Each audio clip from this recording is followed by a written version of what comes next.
Good evening to our friends in the East Coast, good afternoon to our friends in the West, and good in-between times to our friends in the in-between spaces. Welcome back, or welcome for the first time to the Social Justice Power Hour, coming to you somewhat live tonight from the Bayard-Rustin Center for Social Justice virtual headquarters. My name is Robert Seda-Schreiber. I am the chief activist here and your host this evening. Amazingly, your host for the past 125 evenings.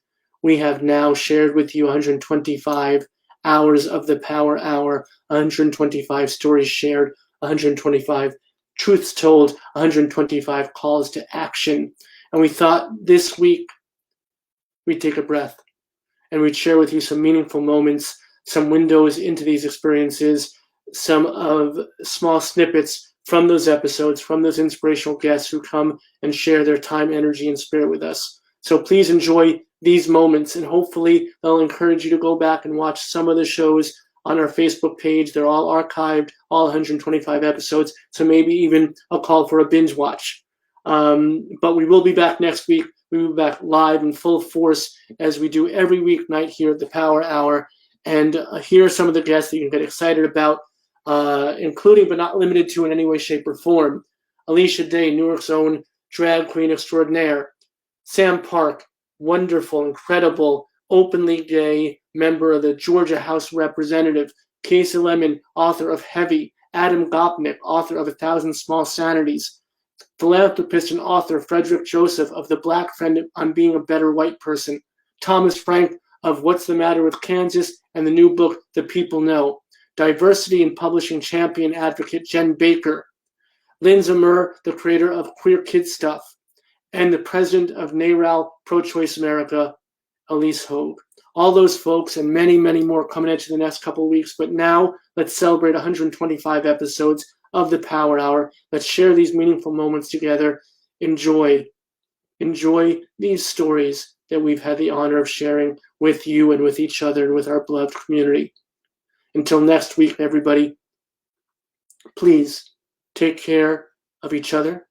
Take care of your families, chosen or otherwise, and take care of yourselves. Until next week, much love and respect, everybody. Be well. You talk about, Rain saying Oscar's so white, but then you were able to use that language and create something for yourself, but out of that for literally an entire community.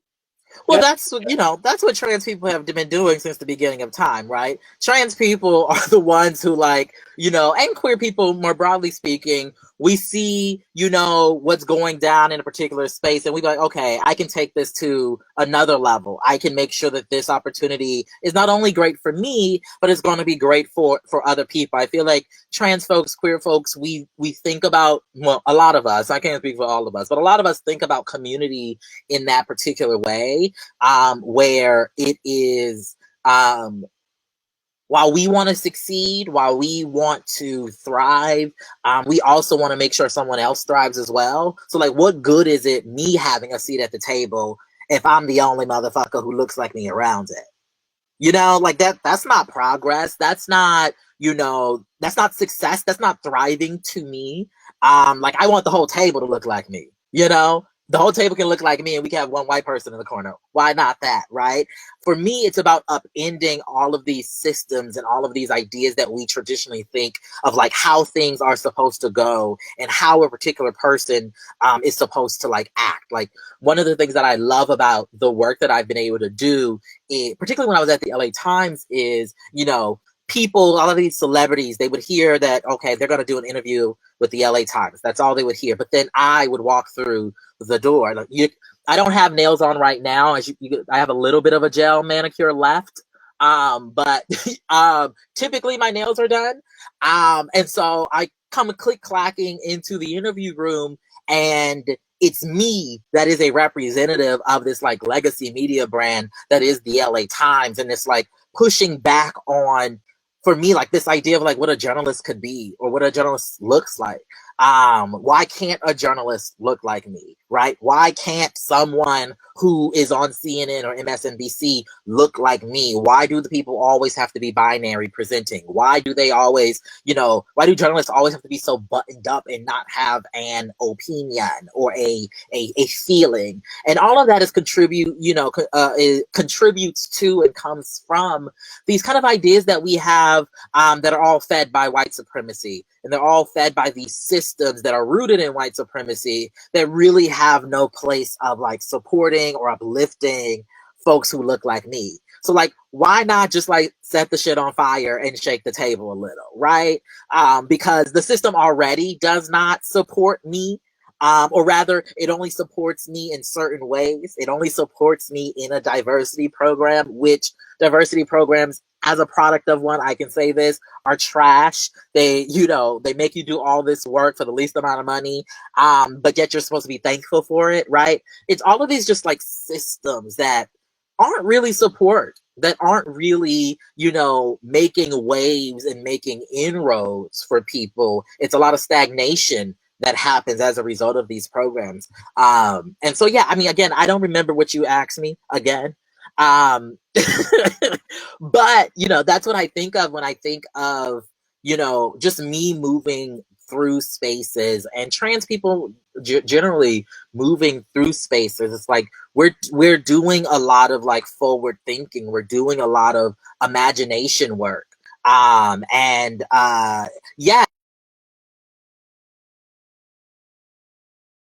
How was that for you? Did you know at the time you're like, I'm going to make this into something, so I need to see through these emotional difficulties or the strife that I'm feeling?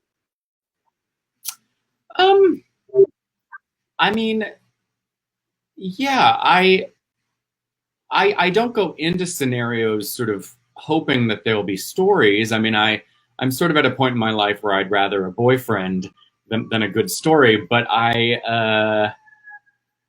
but writing and storytelling have certainly given me a way to.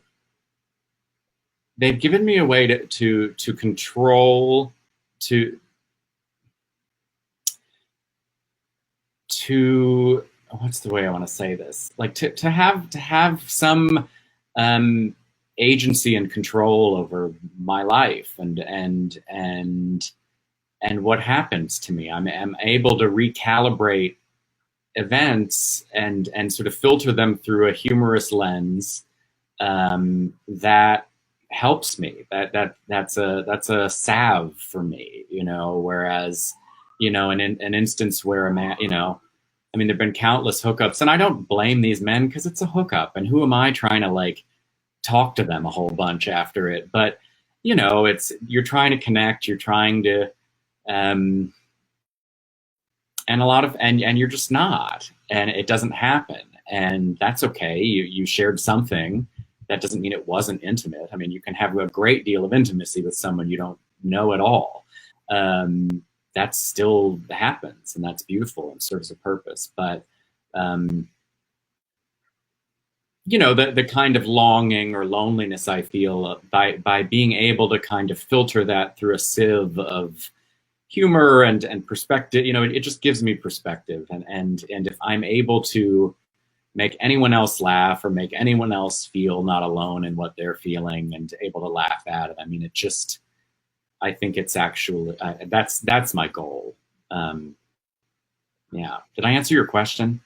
You answered my question, and I'm thrilled at the answer. Satisfied, wholly and fully.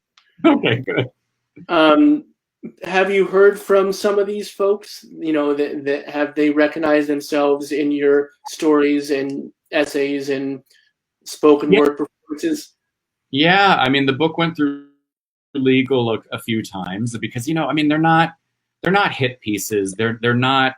I mean, the brunt of my jokes is 99% of the time me, and so I try to be ethical, and I try to be responsible in what I'm writing about and how I'm writing about someone, because you want no matter, even if think you're writing something glowing about someone, they're going to feel a little strange at having been written about.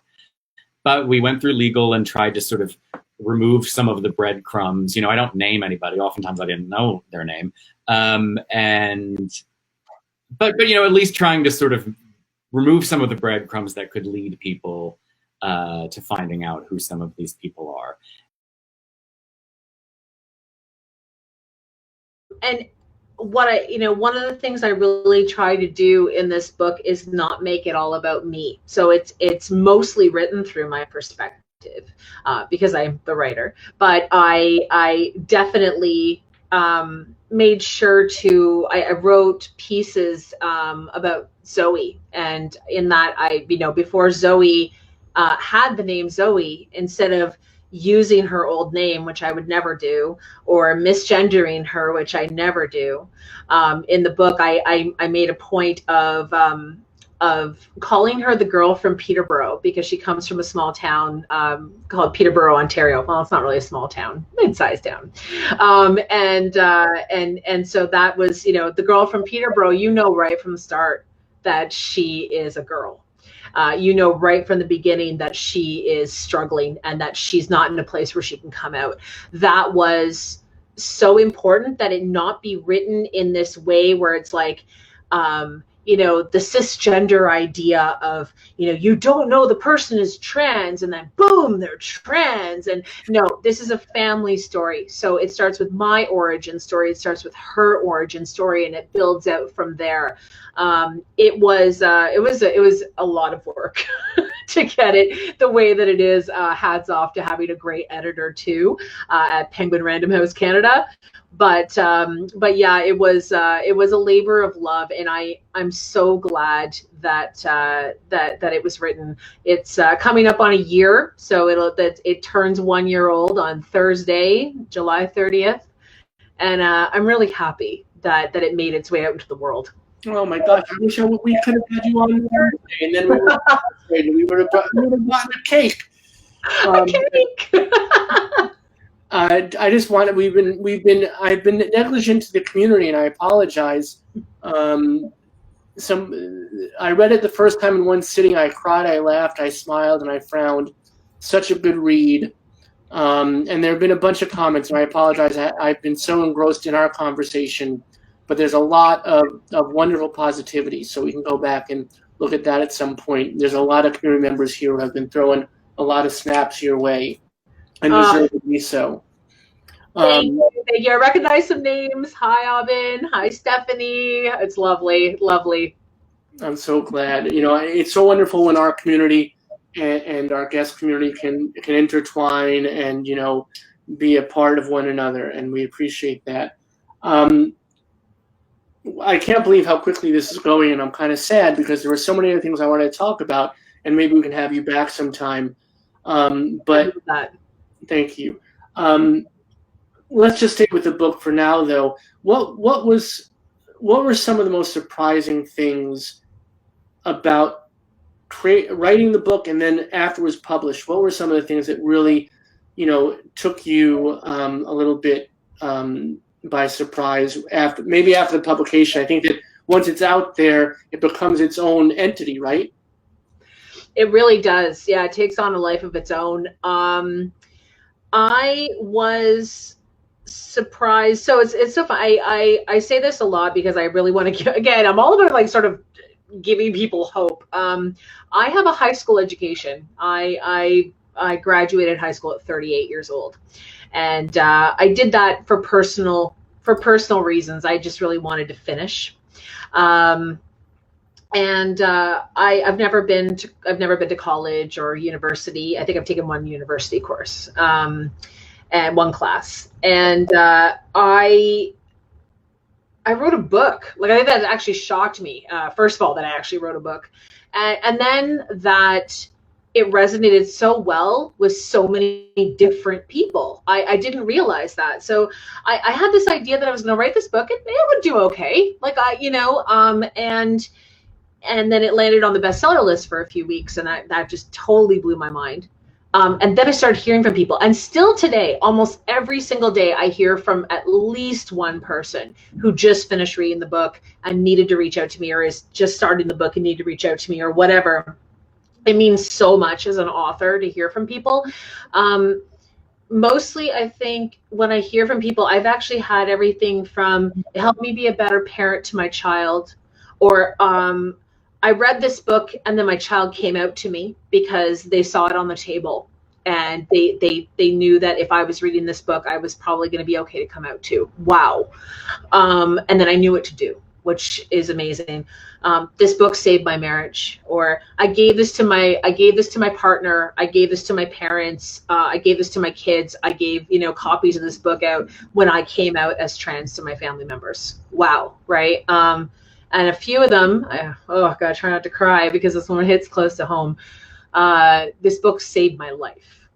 That I was feeling hopeless, and I read your book and it saved my life, because it gave me hope for the future. Like, wow, I'm trying not to cry my makeup off right now. That was, I've had a few of those, and I will never get used to that. You don't get used to that. And I mean, I know that there are a number of things that go into people finding hope, and I'm not like patting myself on the back or anything, but when you know that something that you poured your heart into is helping somebody on that level find hope, and create a life for themselves that's more authentic, that means everything. I read every single thing that people send me, even if I don't have time to reply. Everything. It means the world. And I mean, you can see that it's like every letter of the book. It really is. And this is the book, One Last Time. Love Lives Here, a story of thriving in a transgender family. It is a year old on Thursday, so wish a happy birthday to the book, and go buy a copy. Do you ever worry that by being so expressive on Twitter and other platforms, do you ever worry that'll take away from the voice that you have to express these larger issues, as it were? Mm-hmm. I really appreciate that question. And it's something that we really talked about a lot when I was first coming on staff to PRISM. Part of why I was brought on staff as the electoral justice staff reporter and have been able to be in some of these spaces, having some of these conversations, is because of the perspective and the voice that I have crafted, curated, particularly more so on Twitter. If you do follow me on Facebook and Twitter, you'll notice it's a little different between the two platforms for sure. I'm definitely sharper and edgier, I think, on Twitter. But part of what we've been talking about, and something that I've been learning more the more I dig in, and just looking at the work of folks like Scalawag Magazine, which covers Southern reporting here across the South, as well as the Freedom Ways Network that has a host of amazing movement journalists, and really just thinking about what is authentic for me instead of trying to fit into this mold of what is traditionally thought of as being objective or journalism. Often is deeply ingrained through a lens of whiteness and white supremacy culture that says that we have to think, talk, and act about issues in a particular way, that often is to the detriment of, the communities that I seek to serve through my coverage. So if folks so I've been going back and forth whether or not I should even clean up my social media, older posts. But being a lawyer and through the work I used to do before I shifted into movement work, organizing work full time, I was always trying to be careful anyway about what I put publicly out on social media. So I don't think that anything I do goes too far over anyone's lines, but it's definitely something that we talked about in thinking about how to navigate and have certain conversations. But also, I mean, there is a real clarity in building trust and perspective. And my outlet gives me, the trust in other people that I'm starting to work with across other outlets that I've before in the past and continue to have relationships with, also value the way in which I'm able to kind of cut through the noise and define for myself on my terms. It's like journalistic self-determination in a way, to define for myself what I believe is a good way to be discussing some of the issues of today, as well as really making sure that perspectives are being put on the table that are usually glossed over, or in some ways even mentioned or denigrated as being, you know, unacceptable for this field. And I also just like think about kind of like with the uprisings, we've seen like this shakeup in journalism to an extent. We've seen like Wesley Lowery and other people really take on this notion of objectivity and the lens through which journalists are traditionally socialized in their coverage.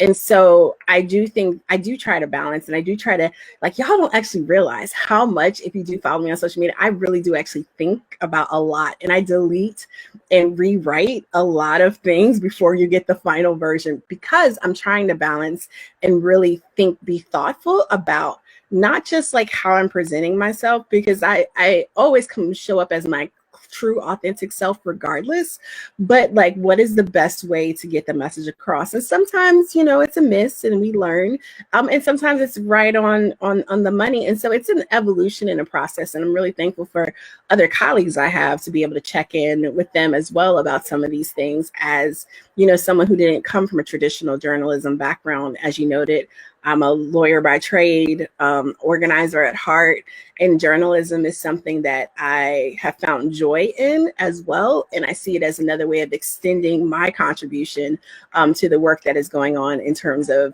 protecting and shifting our democracy towards a more just lane. So, forgive me, which came first, the training or the transitioning? Or was it something that was, you know, unilateral?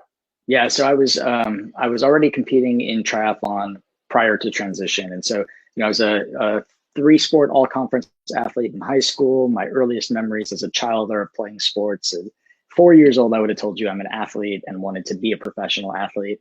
I did not play in college because at that time I couldn't have articulated it to you, but I didn't want to be on a women's team. And so it was sort of the first bubblings of the understanding of my gender identity not matching sort of the expectations of me in society. But I couldn't put that together. So what I did instead was play co-ed, intramural, everything, you know, anything that you didn't have to be designated on a women's team or on a men's team. It was just anybody who wanted to play could play. So I did all of that through college, and then got into competitive running after college. And I didn't start off competitive at all. I really built my way up in distance, and then was looking for a new challenge after running an ultra marathon, which was 60 kilometers, 36 miles. And after that, I said, I don't want to run longer necessarily, but I do want a new challenge to kind of push my body. I bought a bike. I taught myself how to swim, and I did my first triathlon. Won that race as female, but was too embarrassed to tell people about it because it was in the women's category. And that was sort of the moment where I have this like, you know, blossoming new sport career, and also this like explosion of understanding of my gender identity at that moment. And so there's a lot of difficulty there for you, because one, you lost some years that other people would have at college time when they would be able to compete and would be able to be on teams and in leagues and so on and so forth that you weren't comfortable doing. So that sets you back chronologically, at least, right? With training and with being in that capacity as an athlete. Maybe in general, you know, I stayed pretty fit, and maybe in general, I wasn't training at the highest of levels, you know, like a college athlete trains. But what it did is provide me the opportunity to shift gears. And so, had I continued to pursue college sports, I would have played basketball. And then, you know, I don't think that the WNBA was in my future. And even if it was, at that time, it wasn't you know, there's a lot of problems with women's sports equity and the way that people view women's sports. So it didn't seem like a career path for me at that time.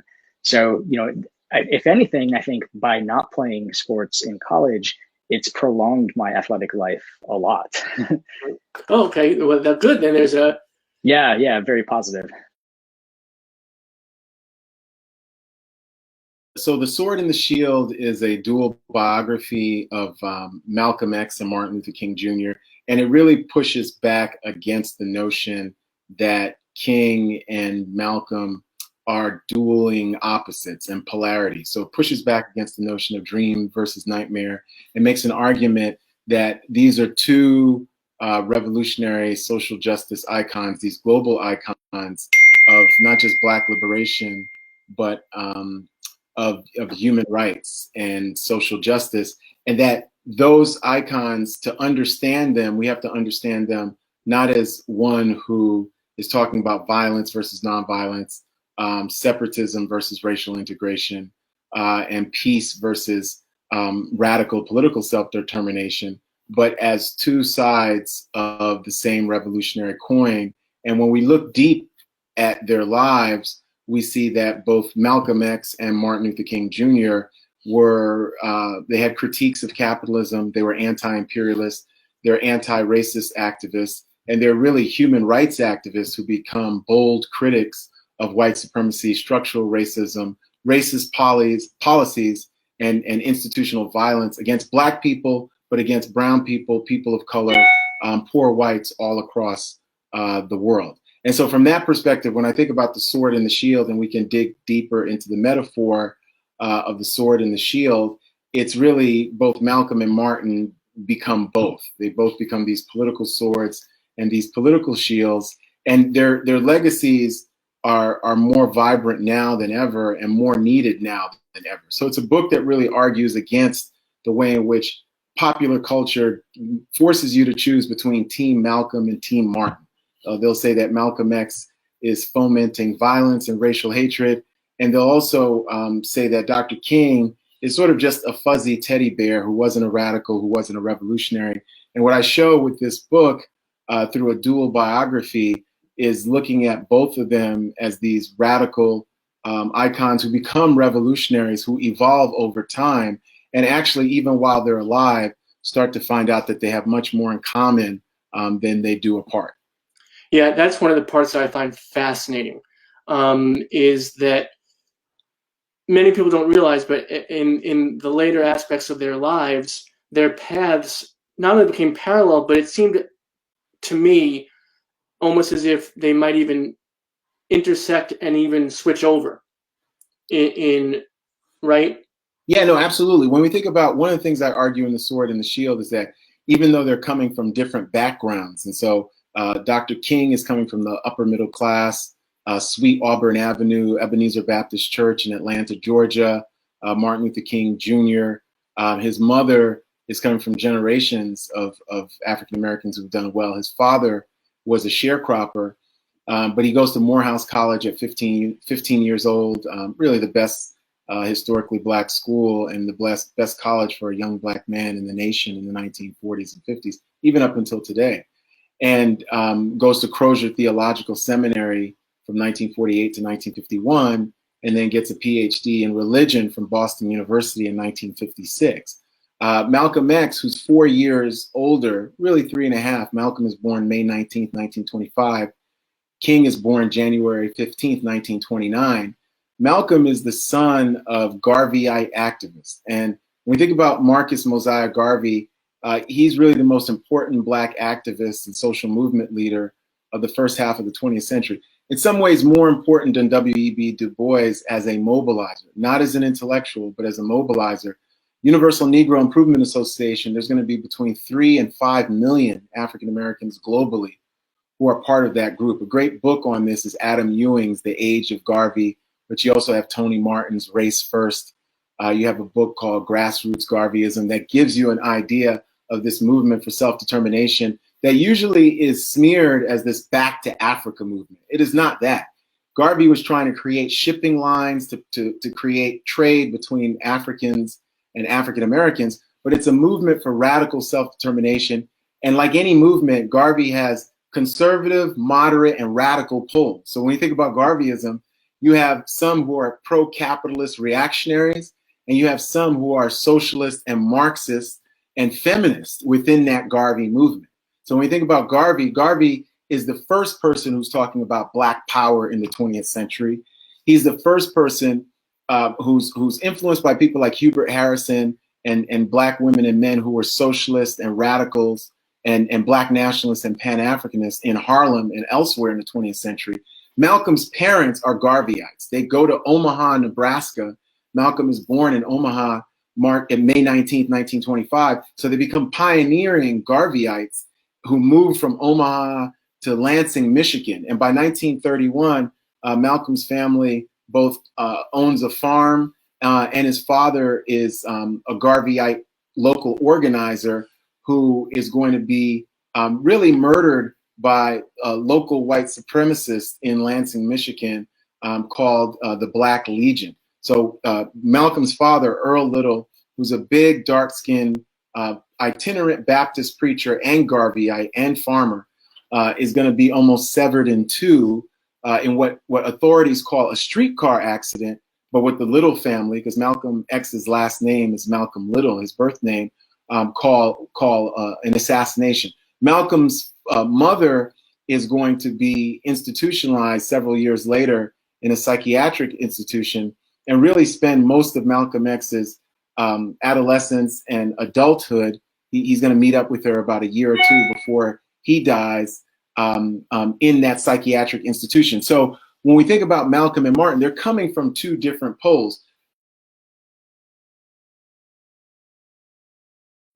Hi, this is Al Franken, and I'm glad that you tune in at 7 p.m. every weekday evening to the Bayard Rustin Social Justice Center Power Hour.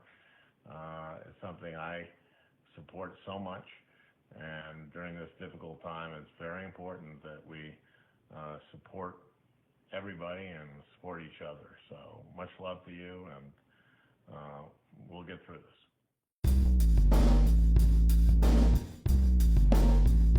Social justice, power hour, power hour, power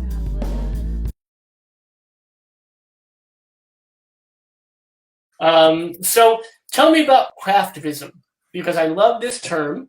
I assume it's not a term that you coined per se, but it's a term that suits you perfectly. So do you know anything about the history of the term, how people started doing it, and then how you got involved? So I have to admit, I'm not too educated on the history of the term. Oh, it was a gotcha question.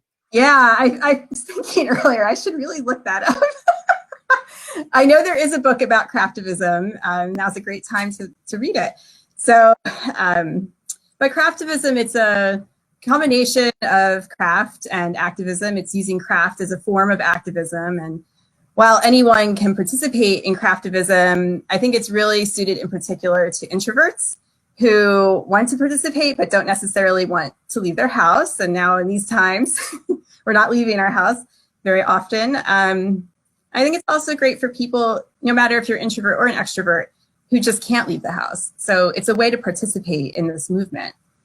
And my interest in craftivism came about in the wake of the 2016 presidential election. You know, I woke up the next morning and I was just devastated. It was a shock in a way. It was also this completely dreary November morning. It was rainy and dark, and I thought Mother Nature is upset. It's just not me. Mother Nature is upset too. So I just felt so devastated. And I mean, I have so many privileges and advantages.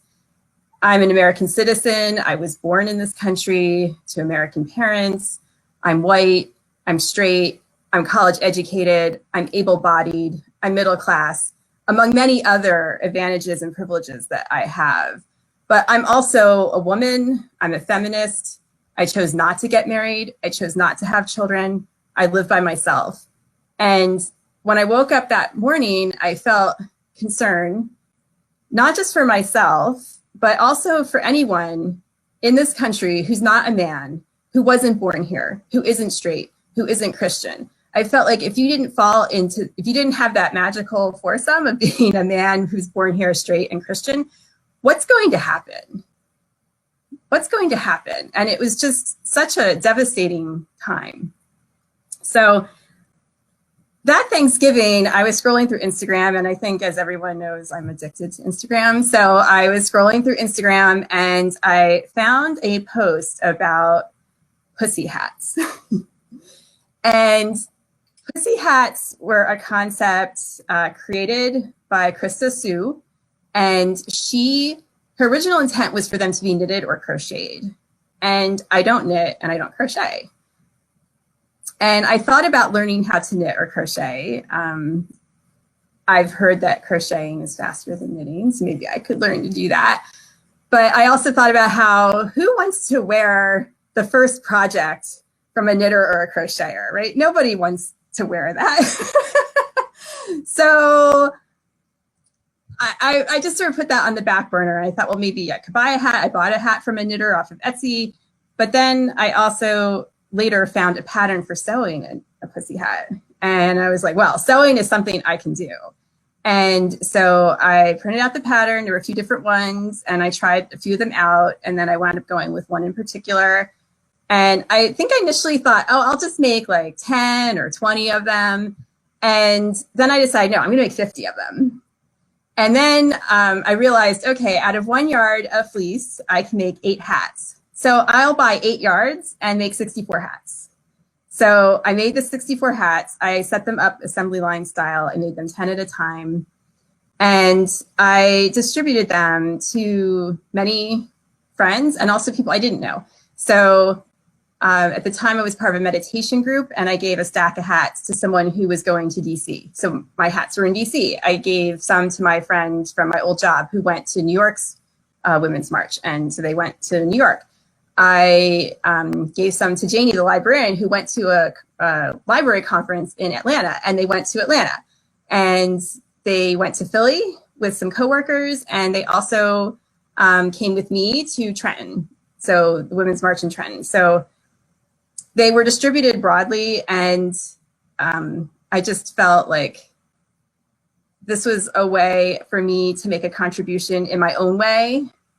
I'm not necessarily one to like jump up and lead a movement, but I can contribute in this way. So, and also to note that I posted this on Instagram. So I started making them and I started posting them on Instagram, and that got other people interested, other people who had not seen the hats. And so I had a friend in the Poconos who started making hats, a friend in Massachusetts who started making the hats. My friend James in Virginia, he's Craft Space Continuum on Instagram. He made, I asked him today, how many hats did you sew? And he sewed 24 hats and he knitted 3, and he sent me 1. So it spread. So by using Instagram as a means of spreading the word and just spreading the movement, and just to feel connected. Like during that time, James and I were sort of like texting each other like almost every night about, well, how many hats did you make, or what problems did you run into? Or, you know, James was using like a mechanical machine, and just, it was just like fascinating and a way to kind of make stronger connections with people. That's right. And if you make it simple, and if you make it rewarding, it's pretty cool. And, you know, I have to be honest, like I've been an activist for 100 years. And it wasn't until I started touring the country visiting clinics that I realized there was a hole in the movement that I could fill. I didn't want to go in and do somebody else's work. There's so many incredible people on the ground doing that work and doing, you know, incredible escort programs, incredible abortion funds, you know, incredible people doing all kinds of work. But the piece that was missing was who's looking out for the providers to make sure that they're okay, understanding that when they drive home at night, they have to sometimes take a different route every night, to understand what they go through every day, to understand that that when they go to work, it's very intense, and that there's often not a time to stop to even eat lunch. Or like if things go late, who's making sure that they have that extra money in their pockets for childcare? And when we realized that if we checked in with each of these clinics and got to know them, and we could find out the needs of each clinic, we could really provide a service that kept folks feeling whole, that kept them understanding that somebody was looking out for their entire way they live their life. And that if there was a pool of money that we could raise for, so that they need to work a couple extra hours, that money could go to that extra daycare. It was really important for us to meet each clinic and each of the workers at the clinics where they live and find out what self-care looked like for them, and what sustainability looked for them, and what does community engagement look like for them. It reminds me so much, if you don't mind me sharing a story about our community outreach coordinator. Her name is Carol Watchler, and she's been doing this work for decades. An inspiration to all of us. She is what I say, all of our chosen mother. And her wife, Ann Baker, was an incredible advocate for reproductive rights. And she was the person who realized that all these, what were thought of as local yokels who were going out and protesting at abortion clinics, were actually being directed on a national front.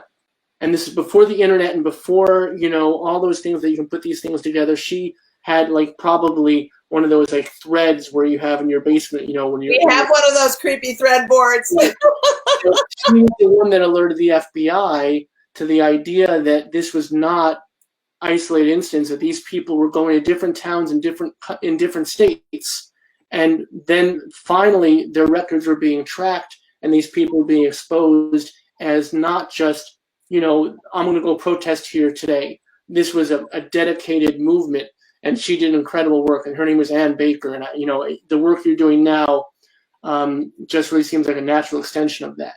Well, I kudos, thank you, Ann, and thank you, Carol, and just to add to that, it's part of what we are doing is that exact work and exposing when it comes to the anti-abortion movement and racist and Islamophobia and anti-LGBTQ, the intersections, they're very intersectional in their hatred, right? And so what we're trying to do is gather our folks who we're working with in all of those who focus their primary areas, whether it's Islamophobia, whether it's LGBTQ, whether it's working on anti-racist stuff, understanding that so many of these anti-abortion leaders, they lead with those really horrifying signs, and they really lead with abortion, and that can be so overwhelming for folks doing the other work. And they do that by design so that people don't investigate them further. And we found out that their origins come from white supremacy, and their origins come from when they're not outside the abortion clinic. The leader of Operation Save America, which is one of the leading anti-abortion groups, is burning Qurans outside of mosques. We took them down. They tried to boycott in Milwaukee a drag queen story time for the kids, and we got so many folks out that they ran away scared because we had so many folks supporting drag queen story time. And so we want to expose them, because I think so much of what happens in our activism is they become, for white folks who have been able to have the privilege of not participating in the lives of, not just having a full life that's full of people that aren't like them, their privilege has allowed them to marginalize these anti-abortion people as fringe, when on politicians, they are lobbying, they're helping write legislation. And so part of what we want to do is really reintroduce them, not as fringe, but as these people are creating a new way of life that we need to tamp down and understand that they are crafting the way that they want all of us to live, and it's pretty scary. Why don't you tell our audience, for those that don't know, a little bit about the book and your journey and what it represents? Yeah, so Fairest is a memoir. It's essentially a coming of age memoir about my life. I'm albino, as I mentioned, and I grew up in a rural part of the Philippines.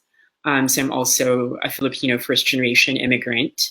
And the story tracks my life from the Philippines, from the sort of like rural farm, to eventually immigrating to the United States because my maternal grandfather was here, with a child star career in between. I was a child star when I was young, and then ending up at Harvard because I was a huge nerd, and being essentially exposed and acculturated into this elite culture where I also ended up feeling like I needed to hide my race in order to feel like I belonged, right? And then so that's the second part of the book. And then the third part of the book is how those insights into race and the illusion of race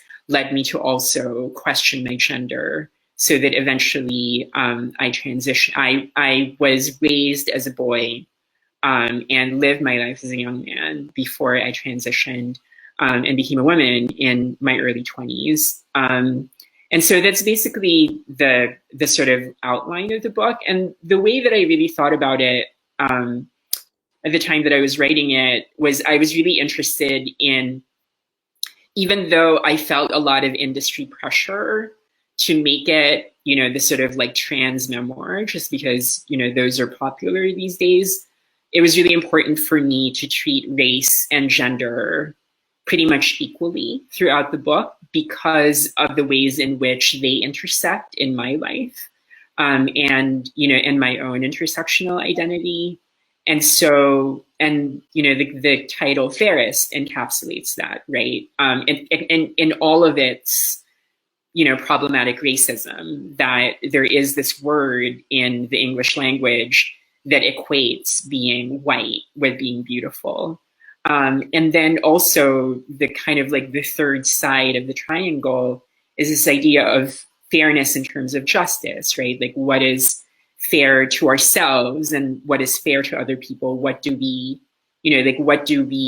what are our obligations to ourselves and to the world? And I think this week has definitely been, for me, kind of an extension of a lot of the issues that the book raised, right? Because yes, in the context of the book, I talk about the ways in which I felt it to be necessary to be perceived as white in college, especially, 2 or 3 years after I came to the States, in order to at least have some sense of acceptance in that context. But at the same time, very few people have that privilege, right? And what did I, how did I then separate myself from people who didn't have that privilege? And then also, what are the psychological costs of doing that? And that's something that I certainly am,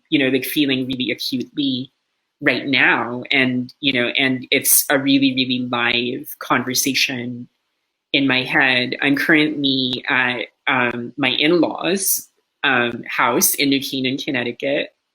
I married a white man. And so increasingly, the compass, the intimate parts of my life have become really enmeshed in whiteness. And this week has really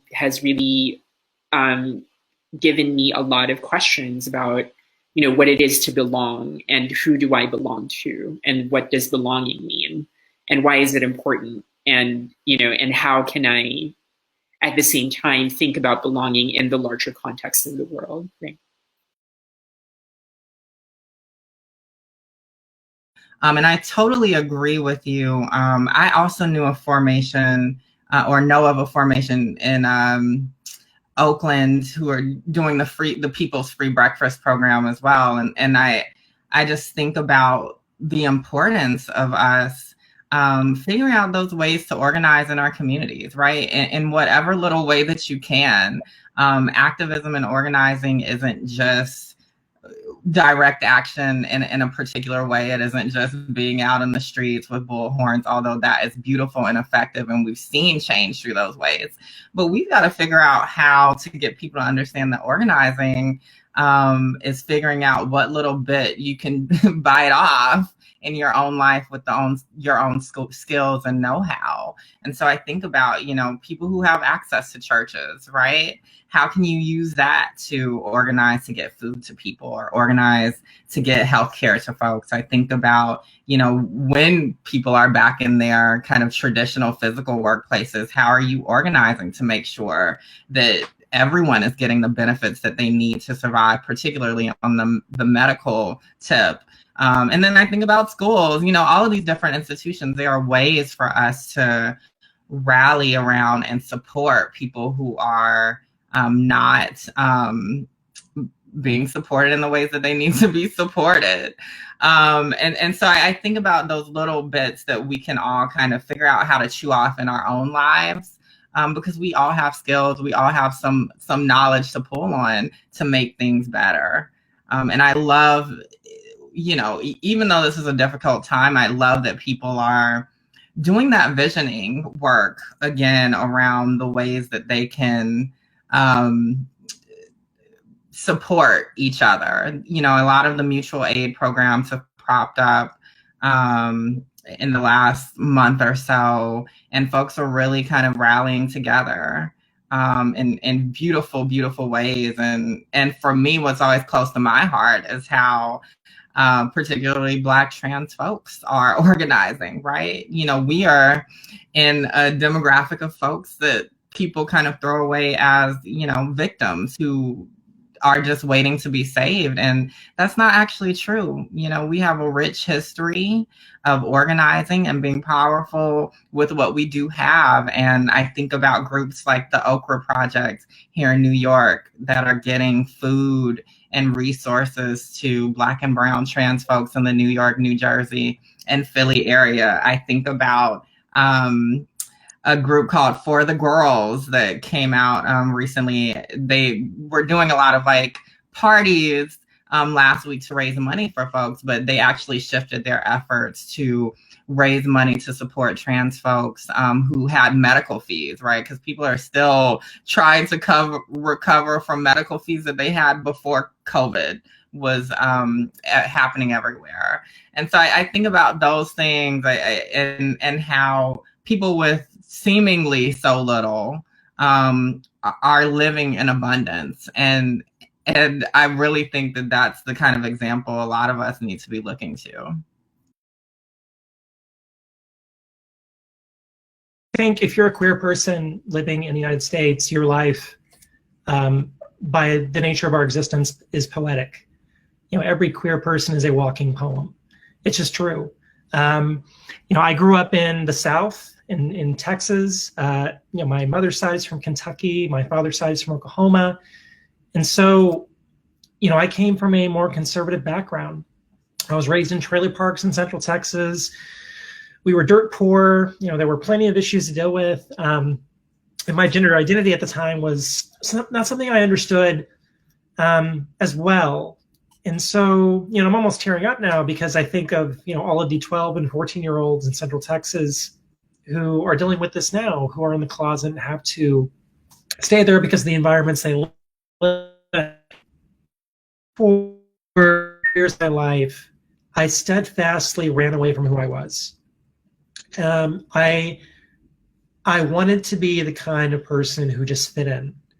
I was never a rebel. I was always the kid who did my homework and showed up on class on time and listened to my teachers and all that. And the reason is I wanted to just be accepted. And I knew internally that I was not someone whose authenticity would be readily accepted by the adults around me. And so instead I tried to rebel against the idea of who I was inside. And so, I did every masculine rite of passage. I lifted weights. I played football in high school. I did everything I could, culturally, I would say, to kind of cleanse myself of this need to be a woman. because it was so internalized and in me that I couldn't figure out what was going on. I had no words for it. You know, when I was a teenager, at least I didn't know the word transgender. I don't think anyone around me knew the word transgender. I just knew that I wanted to be a woman, and I didn't know how to square that with my lived existence. So I graduated high school, I joined the Army, and I remember being in the recruiter's office. My recruiter was like, well, you have really high test scores, and so you can do anything you want. So, you should try this or that or this. And I thought, no, I want to go infantry. Because to me, going in the infantry was the most manly thing you could do.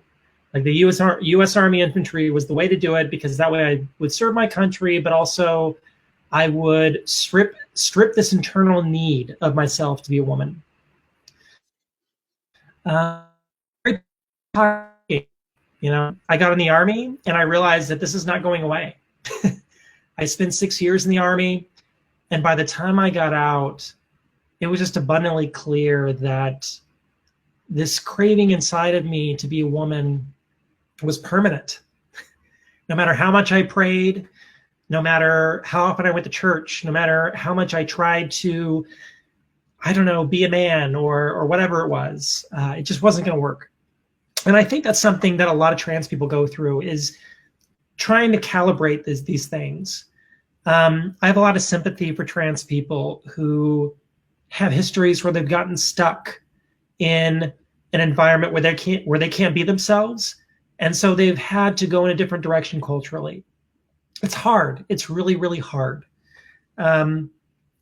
So it got to the point. I want to say it was 2013, 2014, right about there, where I decided finally, I'm going to tiptoe out into, the universe of queerness. I had a lot of queer friends, gay friends, lesbian, bisexual. I had a couple trans friends, not many. And I thought perhaps, as so many trans people do, is going through this process of validation. Like maybe I'm not trans. Maybe it's just, even though I have the strong need to be a woman and present as a woman and have a different body than I do, I don't know, maybe there's some other box I have to check in order to be authentically trans. It's the same trap that so many trans and non-binary people fall into. It's like internal gatekeeping, right? And so I identified as non-binary for a couple of years, just to try to see if I could find a happy medium. I was in the most wonderful relationship at the time with this very lovely cis woman who was from a more conservative background like me. And when I came out to her, I told her that I think I might, want to be a woman, and I don't know what to do. And I'm scared to death telling her this. And, it was hard because I think I had fantasized that because we loved each other so much that it would be very easy to tell her, and it would be very easy for her to accept me. And that's not the way it happened. I told her that, and she was kind, but I could also see immediately etched into her face was this sense of, I can't do that. I can't be with you if that's what you are trying to become someday.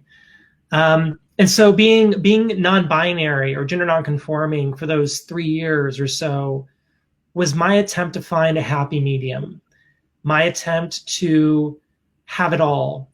And, I think in about 2017, I realized that was just not on living, we're going to live that life. I mean, it was okay in some ways, but it was just more of a compromise. And so in late 2017, I thought, I could wait until after Trump leaves office and come out when it's safer. And I don't expect anyone else to do this, but for me, it was this matter of all these trans people have come before me, and they've had the courage and the guts to really just take the plunge and be who they are. It wasn't easy for them. I'm not saying that decision is for everyone. I'm not saying anyone should go down that path. But for me, I just thought, I guess I felt I kind of owed it to their sacrifice to also take that plunge. And I owed it to myself, of course, my own internal happiness. And for that matter, I owed it to my loved ones, the people who I care about most, to be my authentic self. So what the good senator did was propose a pardon for Byard for a crime he committed in what year was it, Walter? 1953. 1953. And the charge was sodomy. Is that correct? It was lewd conduct. I think. Lewd conduct. Yeah, there. One of those homophobic crimes. Right, exactly. So, Senator, you spearheaded this. It was really your mission. You got the Black Caucus involved, and I think that's incredible because isn't that so emblematic of what Byard would have done? Is bring all these intersectional folks together and make it a community. So that's incredible. And then the governor took what you did and fortified it by pardoning not just Byard, but allowing that to move forward for other people who had been in the same situation. Is that correct? Yes, he's announced that they're going to, I'm not sure where they are on it, but they're going to set up a process so that people in a similar situation can get a pardon, because there are so many people who have been convicted who are on the sex offender registry who never hurt anyone. They were just having consensual sex, and they were frankly persecuted. Right. And that the registry is so problematic now for folks. It's a huge blotch on your record. It's tough to find a living situation. It's tough to find a job. I mean, it really pretty much almost destroys your life in so many ways. But for Byard, even before that, I mean, his career, his activism was definitely stymied by that, right, Walter? Was definitely stymied. Was definitely. I mean, there's a lot of his work with it. Determined. It slowed him down. It slowed him down because the organization that he was working with, and had been working with for 10 or more years so closely, pushed him out. And he was pretty depressed and downhearted for several months. But another organization doing similar work, which was not religiously based, it was a secular organization, the War Resisters League. They saw somebody who was very talented, somebody they already knew because those two organizations worked together, but somebody who was brilliant and talented, and they decided to take him on. There was some pushback, there was some resistance because like a lot of organizations in that world, there's a lot of cross-fertilization, people serving on the board of one and on the staff of another, vice versa. So there was some pushback. But in the end, the WRL won out and hired Byard. And he was technically on their staff, I think, until 1962 or 63. But what happened when Montgomery came about, and Byard went down to Montgomery in early 56 in February, really from then on, he was working very closely with Dr. King. So he was on the staff of the WRL, but sort of on leave to do this racial justice work. So let me take a breath because it was a little tough going, getting everybody heard and seen. And this is such an honor for us. So thank you both for being with us first and foremost. The work you've both done in various communities and various spaces is really an inspiration to the center and to me personally. So to share this screen with you both is really quite a moment. So thank you for that, and I want to recognize that. So Senator, I want to come back to you and ask you, if you don't mind, so what was the origins of this? What was Byard someone who was always a hero of yours? Was it someone that you came to know and then were inspired by? Because, again, his journey has been so fraught because of his identity that many people don't know of the work he did. Yeah, I think as a young gay man in the 80s and 90s and high school, college, I always knew who he was, and I knew that there was this guy who was a gay man who was very close with Dr. King and played a key role in the civil rights movement, and that I always knew that he had been treated not very well because he was gay. And so I always knew of him and knew, that he had some struggles. And over time, I learned about the arrest and the criminal conviction.